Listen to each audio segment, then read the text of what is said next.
ಕಳೆದ ಅಕ್ಟೋಬರ್ನಲ್ಲಿ ಏನು ಮಾನ್ಯ ನಿರ್ದೇಶನಾಲಯ ಪೌರಾಡಳಿತ ನಿರ್ದೇಶನಾಲಯದಿಂದ ಬೆಂಗಳೂರವರ ವತಿಯಿಂದ ಮಾನ್ಯ ಜಿಲ್ಲಾಧಿಕಾರಿಗಳಿಗೆ ಏನು ಮಹಿಳಾ ಸಮಾಜ ಶಾಲೆ ಇದೆ, ಈ ಒಂದು ಆಡಳಿತ ಮಂಡಳಿಯವರು ಏನು ಸುಮಾರಷ್ಟು ಒಂದು ಅಕ್ರಮ ಎಸಗಿ ನಗರಸಭೆ ನಿವೇಶನ ಕೋಟ್ಯಾಂತರ ರೂಪಾಯಿ ಸುಮಾರು ಒಂದು 20-30 ಕೋಟಿಗೂ ಹೆಚ್ಚಿಗೆ ಬೆಳೆ ಬಾಳುವಂಥ ನಗರಸಭೆ ನಿವೇಶನನ ಅಕ್ರಮವಾಗಿ ಲೀಸ್ಗೆ ತಗೊಂಡು ಮತ್ತು ಅಕ್ರಮವಾಗಿ ದಾಖಲೆಗಳನ್ನ ಸೃಷ್ಟಿ ಮಾಡಿ ಮತ್ತು ಸುಮಾರಷ್ಟು ಆ ದಾಖಲೆಗಳನ್ನ ತಿದ್ದಿರುವಂಥದ್ದು ಎಲ್ಲ ಸಾರ್ವಜನಿಕವಾಗಿ ಸುಮಾರು ಒಂದು 4 ವರ್ಷದಿಂದ ಈ ಒಂದು ಈ ಹೋರಾಟ ನಮ್ಮ ಸುದೀರ್ಘವಾಗಿ ಮಾಡ್ಕೊಂಡು ಬರ್ತಾ ಇದ್ದೀರಿ. ಏನು ಕಳೆದ ಅಕ್ಟೋಬರಲ್ಲಿ DMAಯಿಂದ ಏನು ಜಿಲ್ಲಾಧಿಕಾರಿಗಳಿಗೆ ಒಂದು ಪತ್ರ ಬಂತು, ಆ ಒಂದು ಪತ್ರದ ಅನ್ವಯ ಜಿಲ್ಲಾಧಿಕಾರಿಗಳು ವಿಶೇಷ ತಂಡ ಒಂದು ರಚನೆ ಮಾಡಿ PD ಅವರಾಗಿರ್ಬೋದು ಮತ್ತು ಮಾಲೂರು ಚೀಫ್ ಆಫೀಸರು ಮತ್ತು ಇನ್ನಿಬ್ಬರು ರೆವೆನ್ಯೂ ಆಫೀಸರ್ಸ್ನ ಒಂದು ವಿಶೇಷ ತಂಡ ರಚನೆ ಮಾಡಿ ಏನು ಒಂದು 3 ಅಂಶಗಳ ಮೇಲೆ ಏನು DMAಯಿಂದ ಒಂದು ಲೆಟ್ರ್ ಬಂದಿತ್ತು. ಏನು ಮಹಿಳಾ ಸಮಾಜ ಶಾಲೆ ಏನು ಹೈಕೋರ್ಟ್ನಲ್ಲಿ ದಾವೆ ಅವರೇ ಹೂಡಿರ್ತಾರೆ 2019ರಲ್ಲಿ. ಆ ದಾವೆ ಪ್ರಕರಣದಲ್ಲಿ 2021ರಲ್ಲಿ ಇದ್ದಕ್ಕಿದ್ದಂಗೆ ನಮಗೆ ಈ ಜಾಗ ನಮ್ಮದೇ ಅಂಥೇಳಿ ಏನು ಈಗಿನ ಆಡಳಿತ ಮಂಡಳಿಯ ಕಾರ್ಯದರ್ಶಿಗಳು ಮತ್ತು CAO ಅಂತ ಏನಿದ್ದಾರೆ ಅವರು ಒಂದು ECನ ಎನ್ಕಂಬ್ರೆನ್ಸ್ ಸರ್ಟಿಫಿಕೇಟ್ನ ಅಫಿಡವಿಟ್ ಸಲ್ಲಿಸಿ ಹೈಕೋರ್ಟಲ್ಲಿ ಸಬ್ಮಿಟ್ ಮಾಡಿರ್ತಾರೆ. ಆ ಕಾಪಿನ ನನ್ನ ವಕೀಲರ ಮುಖಾಂತರ ನಾನು ಪಡೆದುಕೊಂಡು ಅದನ್ನು ತನಿಖೆಗಳು ಏನು ಸಬ್ ರಿಜಿಸ್ಟ್ರ್ ಆಫೀಸಲ್ಲಿ ಆ ಇನ್ಫಾರ್ಮೇಷನ್ ಮಾಹಿತಿ ತೊಗೊಂಡಾಗ ಫೋರ್ಜರಿ ಮಾಡಿರೋದು ಕಂಡು ಬಂದಿರುತ್ತೆ. ಆ ಒಂದು ಬೇಸಿಸ್ ಮೇಲೆ ನಾನು ಮತ್ತು ಇನ್ನೊಬ್ಬರು ಸದಸ್ಯರಾದ ಮುರಳಿಗೌಡರು ದೂರು ಕೊಟ್ಟಾಗ ಏನು ಫೋರ್ಜರಿ ಕಂಡು ಬಂದು FIR ಕೂಡ ಆಗಿರುತ್ತೆ. PCR ಮುಖಾಂತರ ಪೊಲೀಸ್ ಇಲಾಖೆಯಲ್ಲಿ FIR ಮಾಡಿರ್ತೀರಿ. ಆ ಒಂದು ಏನು ಫೋರ್ಜರಿ ಆಗಿರೋ ಡಾಕ್ಯುಮೆಂಟ್ ಕುರಿತು ಸ್ಪಷ್ಟವಾದ ಅಭಿಪ್ರಾಯ ಕೊಡಿ ಅಂಥೇಳಿ ನಿರ್ದೇಶನಾಲಯದಿಂದ ಜಿಲ್ಲಾಧಿಕಾರಿಗಳಿಗೆ ಒಂದು ಪತ್ರ ಬಂದಿತ್ತು. ಮತ್ತು ಏನು 2015ರಲ್ಲಿ ನಗರಸಭೆ ಅಧ್ಯಕ್ಷರಾದ ಮುಬಾರಕ್ ಅವರು ಮಾಜಿ ಅಧ್ಯಕ್ಷರು ಹೃದಯ ರೋಗ ಮತ್ತು ಹೃದಯ ಶಸ್ತ್ರಚಿಕಿತ್ಸೆ, ವ್ಯಾಸ್ಕ್ಯುಲರ್ ಶಸ್ತ್ರಚಿಕಿತ್ಸೆ, ಸಮಗ್ರ ಹೃದಯ ಆರೈಕೆ ಸೇವೆಗಳಿಗಾಗಿ ನಿಮ್ಮ ವಿಶ್ವಾಸಾರ್ಹ RL Jalappa Narayana heart centre, STUMC campus, Tamaka, Kolar. 180030090309. ಅವ್ರು ಇರೋ ಟೈಮಲ್ಲಿ ಏನು ಇವರು 50 ವರ್ಷಗಳ ಲೀಸ್ ಅವಧಿ, ಗುತ್ತಿಗೆ ಅವಧಿ ಮುಗ್ದಿರುತ್ತೆ. ಆ ಒಂದು ಅವಧಿ ಮುಕ್ತಾಯ ಆದಮೇಲೆ ಅಕ್ರಮವಾಗಿ 12 ವರ್ಷ ಇವರಿಗೆ ಯಾವುದೇ ಅನ್ರಿಜಿಸ್ಟರ್ಡ್ ಡೀಡ್ ಮೇಲೆ ಏನು ರಿಜಿಸ್ಟ್ರೇಷನ್ ಇಲ್ದಿರ 100 ರೂಪಾಯಿ ಒಂದು ಕಾಗದದ ಮೇಲೆ 12 ವರ್ಷಗಳ ಕಾಲ ಯಾವುದೇ ಜಿಲ್ಲಾಧಿಕಾರಿಗಳ ಅಥವಾ ಸರ್ಕಾರದ ಅನುಮೋದನೆ ಇಲ್ದಿರ ಒಂದು ಅಪ್ರೂವಲ್ನ ಕೊಟ್ಟಿರ್ತಾರೆ ಅಂದಿನ ಕಮಿಷನರ್ ಅವರು. ಹಾಗಾಗಿ ಯಾರು ಸಂಬಂಧಪಟ್ಟ ಅಧಿಕಾರಿಗಳು ಆ ಒಂದು ಕೃತ್ಯ ಎಸಗಿರ್ತಾರೆ ಅವ್ರ ಮೇಲೆ ಕ್ರಮ ತಗೊಳೋದಕ್ಕೆ ಒಂದು ಸ್ಪಷ್ಟ ಅಭಿಪ್ರಾಯ ಕೇಳಿರ್ತಾರೆ. 2ನೇ ಅಂಶ. 3ನೇ ಅಂಶ ಏನು ಈ ಸಂಬಂಧಪಟ್ಟ ಏನು ದಾಖಲೆಗಳಿದೆ, ಈ ದಾಖಲೆಗಳೆಲ್ಲ ನೀಡಬೇಕು ಅಂತೇಳಿ ಈ 3 ಅಂಶಗಳ ಪೈಕಿ ಸ್ಪಷ್ಟ ಅಭಿಪ್ರಾಯ ಕೊಡಿ ಈ ಅಂಶಗಳ ಬಗ್ಗೆ ಅಂತೇಳಿ ಕಳೆದ ಅಕ್ಟೋಬರ್ 2025ರಲ್ಲಿ ಜಿಲ್ಲಾಧಿಕಾರಿಗಳಿಗೆ ಪತ್ರ ಬಂದಿರುತ್ತೆ. ಸುದೀರ್ಘವಾಗಿ ಏನು ಒಂದು 7-8 ತಿಂಗಳಾದರೂ ಜಿಲ್ಲಾಧಿಕಾರಿಗಳ ಕಚೇರಿಯಲ್ಲಿ ಆ ಕೆಲಸ ಈ ಕೆಲಸ ಅಂತೇಳಿ ಸುಮಾರಷ್ಟು ನಾವು ಹೋಗಿ ಬಂದರು. ಇವತ್ತು ಮಾಡ್ತೀರಿ, ನಾಳೆ ಮಾಡ್ತೀರಿ ಅಂತೇಳಿ ಕೊನೆಗೆ ಲಾಸ್ಟ್ 24ನೇ ತಾರೀಕು 6ನೇ ತಿಂಗಳಲ್ಲಿ ಒಂದು ವಿಶೇಷ ತಂಡ ರಚನೆ ಮಾಡಿರೋ ಒಂದು ವರದಿನ ಕೊಟ್ಟಿದ್ದಾರೆ.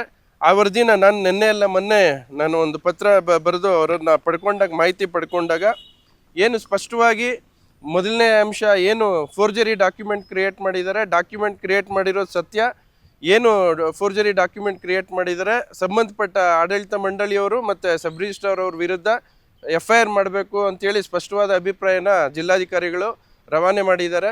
ಮತ್ತು 2ನೇ ಅಂಶ ಏನು ಲೀಸ್ 12 ವರ್ಷ ಅಕ್ರಮವಾಗಿ ಅನುಮೋದನೆ ಇಲ್ದಿರ 12 ವರ್ಷ ಲೀಸ್ ಅವಧಿಗೆ ಕೊಡಬೇಕು ಅಂತೇಳಿ ಒಂದು ಏನು ಕ್ರಮ ತಗೊಂಡಿದ್ರೆ 2015ರಲ್ಲಿ ಸಂಬಂಧಪಟ್ಟ ಎಲ್ಲ ಅಧಿಕಾರಿಗಳ ಮೇಲೆ ನೋಟಿಸ್ ಕೊಡಬೇಕು. ಮತ್ತು ಏನು ಸಂಬಂಧಪಟ್ಟ ಮೂಲ ಕಡತನೇ ನಗರಸಭೆಯಲ್ಲಿ ಇಲ್ದಿರ ಇರೋದು ಇವತ್ತಿನ ದಿನ ನಮಗೆ ಒಂಥರ ಏನು ಈ ನಗರಸಭೆ ಅಥವಾ ಸರ್ಕಾರಿ ಕಚೇರಿಗಳಲ್ಲಿ ಯಾವ ಮಟ್ಟಕ್ಕೆ ಭ್ರಷ್ಟಾಚಾರ ಅಥವಾ ಅಕ್ರಮಗಳು ನಡೀತಾ ಇದೆ ಅನ್ನೋದಕ್ಕೆ ತಾಜಾ ಉದಾಹರಣೆ ನಮ್ಮ ಕೋಲಾರ ನಗರಸಭೆ. ಮತ್ತು ಏನು 3ನೇದು ಏನು ಈ ಸಂಬಂಧಪಟ್ಟ ದಾಖಲೆಗಳು ಇವುಗಳನ್ನೆಲ್ಲ ಕೊಡಬೇಕು ಅಂತ ಹೇಳಿ ಕೇಳಿದ್ದಾರೆ. ಆ ಸಂಬಂಧಪಟ್ಟ ಎಲ್ಲ ದಾಖಲೆಗಳನ್ನು ಇವತ್ತಿನ ದಿನ ಜಿಲ್ಲಾಧಿಕಾರಿಗಳು ಸ್ಪಷ್ಟವಾಗಿ ಅಭಿಪ್ರಾಯ ಕೊಟ್ಟು ಅವ್ರ ಮೇಲೆ ಕೇಸ್ ಮಾಡಬೇಕು. ಮತ್ತು ಏನು ಎರಡನೇದು ಗುತ್ತಿಗೆ ಅವಧಿ ಇದು ಇಲ್ಲೀಗಲ್ ಆಗಿದೆ, ಯಾವುದೇ ಲೀಸ್ ಡೀಡು ಅಥವಾ ಮೂಲ ದಾಖಲೆನೇ ನಮ್ಮಲ್ಲಿ ಇಲ್ಲ, ಮತ್ತು ಅನ್ರಿಜಿಸ್ಟರ್ಡ್ ಡೀಡು ರಿಜಿಸ್ಟ್ರೇಷನ್ ಯಾವುದೇ ಆಗಿಲ್ಲ, ಈ ಲೀಸ್ ಮತ್ತು ಗುತ್ತಿಗೆ ಲೀಸ್ ಆಗಿಲ್ಲ ಅಂತೇಳಿ ಒಂದು ಸ್ಪಷ್ಟವಾದ ಅಭಿಪ್ರಾಯನ ಬೆಂಗಳೂರಿಗೆ ಸಲ್ಲಿಸಿದ್ದಾರೆ ನಿರ್ದೇಶನಾಲಯ ಕಚೇರಿಗೆ. ಹಾಗಾಗಿ ಎಲ್ಲೋ ಒಂದು ಕಡೆ ಸುಮಾರು 4-5 ವರ್ಷಗಳ ಸುದೀರ್ಘ ಹೋರಾಟಕ್ಕೆ ಎಲ್ಲೋ ಒಂದು ಕಡೆ ಇವತ್ತಿನ ದಿನ ತಾರ್ಕಿಕ ಅಂತ್ಯಕ್ಕೆ ತಗೊಂಡೋಗೋ ಹಂತ ತಲುಪಿದೆ. ಇನ್ನೂ ಅಲ್ಲಿ ನಿರ್ದೇಶನಾಲಯದಲ್ಲಿ ಒಂದು ಆದೇಶ ಹೊರಡಿಸಿ ಸಂಬಂಧಪಟ್ಟ ಅಕ್ರಮ ಎಸಗಿರೋರ ಮೇಲೆ ಈ ಕೂಡಲೇ ಅವ್ರ ಮೇಲೆ ಕ್ರಮ ತಗೊಬೇಕು. ಮತ್ತು ಏನು ಮಹಿಳಾ ಸಮಾಜ ಜಾಗ ಇದೆ ಇದು ನಗರಸಭೆ ಸ್ವತ್ತು ಅಂತೇಳಿ ಇವತ್ತಿನ ದಿನ ಮಹಿಳಾ ಸಮಾಜ ಶಾಲೆಯವರು ಇವತ್ತಿನ ದಿನ ಏನು ದಾಖಲೆಗಳು ಹೈಕೋರ್ಟ್ಗೆ ನಮ್ಮದೇ ಜಾಗ ನಮ್ಗೆ ಈಗ ದಾಖಲೆ ಸಿಕ್ಕಿದೆ ಅಂತೇಳಿ ಅಫಿಡವಿಟ್ ಜೊತೆಗೆ ಸಲ್ಲಿಸಿ ಪ್ರಮಾಣೀಕರಿಸಿ ನಮ್ಮ ಜಾಗ ಅಂತ ಕ್ಲೈಮ್ ಮಾಡಿದವರು ಇವತ್ತಿನ ದಿನ ಜಿಲ್ಲಾಧಿಕಾರಿಗಳವರು ನೋಟಿಸ್ ಕೊಟ್ಟು ಈ ವಿಚಾರವಾಗಿ ನೋಟಿಸ್ ಕೊಟ್ಟಾಗ ನಮಗೆ ಇದಕ್ಕೆ ಯಾವುದೇ ಸಂಬಂಧ ಇಲ್ಲ, ಈ ಜಾಗನ ನಾವು ಕ್ಲೈಮ್ ಮಾಡ್ತಾ ಇಲ್ಲ, ನಮ್ದಲ್ಲ ಅಂತೇಳಿ ಇವತ್ತು ಕೊಟ್ಟಿರೋದು ಎಲ್ಲೋ ಒಂದು ಕಡೆ ನಮಗೆ ಆಶ್ಚರ್ಯ ಆಗ್ತಿದೆ. ಎರಡು ಕಾಂಟ್ರಡಿಕ್ಷನ್ ಇದೆ. ಒಂದು ಹೈಕೋರ್ಟಲ್ಲಿ ನಮ್ಮದೇ ಅಂತೇಳಿ ಕೊಡ್ತಾರೆ, ಇಲ್ಲಿ DC ಕಚೇರಿಯಲ್ಲಿ ಜಿಲ್ಲಾಧಿಕಾರಿಗಳ ಕಚೇರಿಗೆ ನಮ್ದಲ್ಲ ಇದು ಅಂತೇಳಿ ಅದೇ ವ್ಯಕ್ತಿಗಳು ಕೊಟ್ಟಿರೋದು ನಮಗೆಲ್ಲೋ ಆಶ್ಚರ್ಯ ಉಂಟು ಮಾಡ್ತಾ ಇದೆ. ಹಾಗಾಗಿ ನಾನು ಎಲ್ಲರಲ್ಲೂ ಒಂದೇ ಕೇಳ್ಕೊಳೋದು, ಇವತ್ತಿನ ದಿನ ಏನು ನಗರಸಭೆ ಸ್ವತ್ತುಗಳಾಗಿರ್ಬೋದು, ಸರ್ಕಾರಿ ಸ್ವತ್ತುಗಳಾಗಿರ್ಬೋದು, ನಾನು ಪದೇ ಕಳೆದ ಕೌನ್ಸಿಲಲ್ಲೂ ಸುಮಾರಷ್ಟು ಬಾರಿ ಕೇಳಿದ್ದೆ, ಏನು ನಗರಸಭೆ ಸ್ವತ್ತುಗಳಿರುತ್ತೆ ಆಯಾ ವಾರ್ಡು ಒಂದು ಗಜೆಟ್ ಹೊರಡಿಸಿ ಇಂತಿಂಥ ವಾರ್ಡುಗಳಲ್ಲಿ ಇಂತಿಂಥ ನಗರಸಭೆ ನಿವೇಶನ ಇದೆ, ಸರ್ಕಾರಿ ಜಾಗ ಇದೆ ಅಂತೇಳಿ ಓಪನ್ ಆಗಿ ಬಹಿರಂಗವಾಗಿ ಒಂದು ಏನು ಪತ್ರ ಹೊರಡಿಸೋದಕ್ಕೆ ಏನು ಕಷ್ಟನೋ ನನಗಂತೂ ಅರ್ಥ ಆಗ್ತಿಲ್ಲ. ಸುಮಾರು ಬಾರಿ ನಾನು ಕೌನ್ಸಿಲಲ್ಲೂ ಇದ್ರ ಬಗ್ಗೆ ಚರ್ಚೆ ಮಾಡಿದ್ದೀನಿ. ಪ್ರತಿ ವರ್ಷವೂ ಆಯಾ ಇಲಾಖೆಯವರು ನಗರಸಭೆ ಆಗಿರ್ಬೋದು, ಪಂಚಾಯಿತಿಗಳಲ್ಲಾಗಿರ್ಬೋದು, ನೋಡಿ ಗೋಮಾಳ ಇಷ್ಟಿದೆ ಅಥವಾ ಸರ್ಕಾರಿ ಜಾಗ ಇಷ್ಟಿದೆ, ನಿವೇಶನ ಇಷ್ಟಿದೆ, ಎಲ್ಲ CS ಐಟಿಗಳು ಇಷ್ಟಿದೆ ಅಂತ ಓಪನ್ನಾಗಿ ಟ್ರಾನ್ಸ್ಪರೆಂಟಾಗಿ ಜನರ ಮುಂದೆ ಇಡೋದಕ್ಕೆ ಏನು ಸಮಸ್ಯೆ ನನಗೆ ಗೊತ್ತಾಗಿಲ್ಲ. ಹಾಗಾಗಿ ಜಿಲ್ಲಾಡಳಿತ ಅಥವಾ ಸರ್ಕಾರಕ್ಕೆ ನಾನು ಕೇಳ್ಕೊಳೋದು ಒಂದೇ, ಸರ್ಕಾರಿ ಆಸ್ತಿಗಳನ್ನು ನಾವು ಇವತ್ತಿನ ದಿನ ಉಳಿಸ್ಕೊಂಡಿಲ್ಲ ಅಂದರೆ ನಾಳೆ ದಿನ ಏನು ಸರ್ಕಾರನೇ ಪ್ರೈವೇಟ್ ಜಾಗಗಳು ಕೊಂಡ್ಕೊಂಡು ಸಾರ್ವಜನಿಕರ ಒಂದು ಸೌಲಭ್ಯಕ್ಕೆ ಮೂಲಭೂತ ಸೌಕರ್ಯಗಳಿಗೆ ಏನು ದುಡ್ಡು ಕೊಟ್ಟು ಜಾಗ ಕೊಂಡ್ಕೊಳ್ಳೋಂಥ ಪರಿಸ್ಥಿತಿ ಬರುತ್ತೆ. ಹಾಗಾಗಿ ಈ ಕೂಡಲೇ ಸರ್ಕಾರ ಎಚ್ಚೆತ್ಕೊಂಡು ಅಟ್ಲೀಸ್ಟ್ ನೋಡಿ, ಇದು ಓಪನ್ ಆಗಿ ಪ್ರೈಮಾ ಫೇಸಿ ಕ್ಲೀನಾಗಿ ಫೋರ್ಜರಿ ಮಾಡಿರೋ ಡಾಕ್ಯುಮೆಂಟ್ ಇಟ್ಕೊಂಡು ಇವತ್ತಿನ ದಿನ 4-5 ವರ್ಷ ವೈಯಕ್ತಿಕವಾಗಿ ನಾವು ಹೋರಾಟ ಮಾಡ್ತಾ ಇದ್ದೀರಿ. ಸರ್ಕಾರದಿಂದ ಇವಾಗಲೂ ಇನ್ನೂ ಪತ್ರಗಳು ರವಾನೆ ಆಗ್ತಾಯಿದೆ ಹೊರತು ಇದುವರೆಗೂ ಯಾವುದೇ ಕ್ರಮ ಕೈಗೊಂಡಿಲ್ಲ. ಹಾಗಾಗಿ ಎಲ್ಲೋ ಒಂದು ಕಡೆ ವ್ಯವಸ್ಥೆ ಬದಲಾಗಬೇಕು. ವ್ಯವಸ್ಥೆ ಈಗ ನನ್ನ ಸ್ವಂತ ಆಸ್ತಿಗೆ ನಾನು ಹೋರಾಟ ಮಾಡ್ತಾ ಇಲ್ಲ, ಅದು ನಗರಸಭೆ ಸ್ವತ್ತಿಗೆ ಅಟ್ಲೀಸ್ಟ್ ಇವರು ಅಧಿಕಾರಿಗಳು ಇಲ್ಲಿ ಎಲ್ಲೋ ಒಂದು ಕಡೆ ನಮ್ಮ ಸ್ವತ್ತನ್ನು ಉಳಿಸ್ತಾ ಇದ್ದಾರೆ ಅಂತೇಳಿ ಎಲ್ಲೋ ಒಂದು ಕಡೆ ಕೋಆಪ್ರೇಟ್ ಮಾಡೋ ಬದಲು ಇಲ್ಲಿಂದ ಇಲ್ಲಿಗೆ ಪತ್ರಗಳ ರವಾನೆ ಮಾಡ್ಕೊಂಡಿದ್ರೆ ಕೆಲಸ ಆಗಲ್ಲ.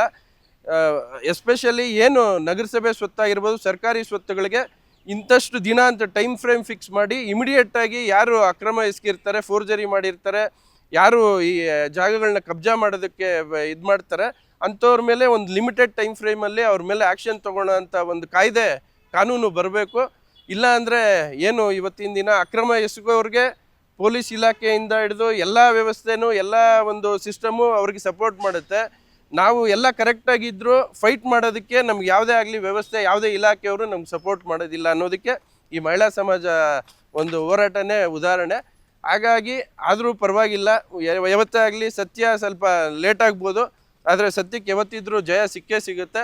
ಆ ಒಂದು ವಿಶ್ವಾಸದ ಮೇಲೆ ಏನು ಈ ನಿರ್ದೇಶನಾಲಯಕ್ಕೆ ಒಂದು ಲೆಟ್ರ್ ಹೋಗಿದೆ, ಈ ಕೂಡಲೇ ಸರ್ಕಾರ ಆದೇಶ ಹೊರಡಿಸಿ ಸಂಬಂಧಪಟ್ಟವ್ರ ಮೇಲೆ ಕ್ರಮ ತಗೊಂಡು ಆ ಸರ್ಕಾರಿ ಜಾಗನ ಉಳಿಸುವಂಥ ಕೆಲಸ ಮಾಡಬೇಕು ಅಂತೇಳಿ ನಾನು ಮನವಿ ಮಾಡ್ಕೊತೀನಿ. ನೋಡಿ, ಇದು ಮಹಿಳಾ ಸಮಾಜ ಏನಿಲ್ಲ ಅಂದರೂ ಕಡಿಮೆ ಅಂದರೂ ಒಂದು 20-30 ಕೋಟಿ ಮೇಲೆ ಬೆಳೆ ಬಾಳುವಂಥ ಜಾಗ ಆಗಿದೆ. ಇದು ಏನು ಮೈನ್ ಪ್ರೈಮ್ ಏನು SNR ಹಾಸ್ಪಿಟ್ಲ್ ಮುಂಭಾಗ ಇದ್ದು ಒಳ್ಳೆಯ ಒಂದು ಬೆಲೆ ಇದೆ.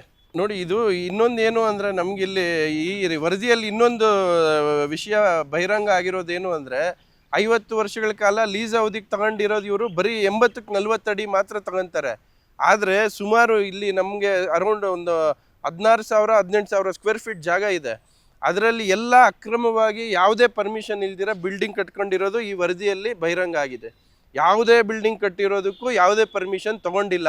ಅಕಸ್ಮಾತ್ ಯಾವುದೇ ಶಾಲೆ ಕಟ್ಟಡ ಕುಸಿಯೋದು ಇನ್ನೊಂದು ಏನಾದರೂ ಆದರೆ ಯಾವುದೇ ಒಂದು ನಗರಸಭೆಯಿಂದ ಆಗಲಿ ಸಂಬಂಧಪಟ್ಟ ಏನು ಕೂಡದಿಂದ ಆಗಲಿ ಯಾವುದೇ ಪರ್ಮಿಷನ್ನು ಇಲ್ಲಿ ಇಲ್ಲ. ಏನಾದರೂ ಹೆಚ್ಚು ಕಡಿಮೆ ಆದರೆ ನನಗೆ ಗೊತ್ತಿರೋಂಗೆ ಯಾರು ಜವಾಬ್ದಾರಿ ಅನ್ನೋದು ನನಗೆ ಅರ್ಥ ಆಗ್ತಿಲ್ಲ.